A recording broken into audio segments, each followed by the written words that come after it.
É, pessoal, 6h20 da manhã. A gente aqui no Pix, aqui é a bancadinha de coral, você já tem que entrar pulando. Gosto de fazer esquerdas ali, ó. Esquerda, direita. Aqui é salsa brava. Ontem pegamos altas aí. Tá vendo? Só fica meio longe. Mas tá vendo? Onde tá tudo enrugado são as bancadas de coral. Alucinante esse pico.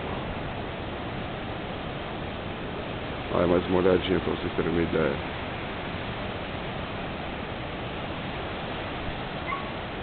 Você tá remando por esse canal aqui, ó. Você pula da ponta da onde aquele cara tá pulando. Você pula dali e sai remando. E ali atrás também rola uma direita cabulosa. Mas ali a bancada é muito rasa. Não dá pra surfar.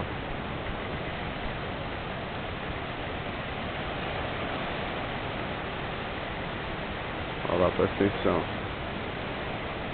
Como o cara vai entrar.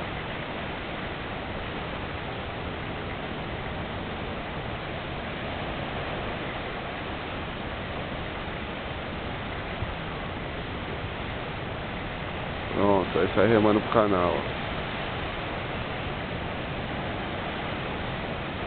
Vai chegar lá atrás, onde tá esses caras. Vamos quebrar essa esquerda agora. Olha os caras lá atrás. Olha o brodinho remando pra lá.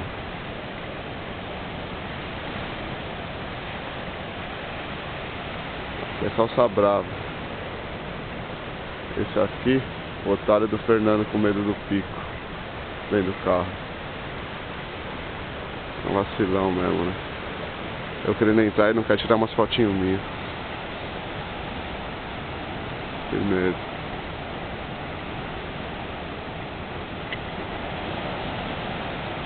O bolinho já tá lá no meio, ó. Bom, vou encerrando por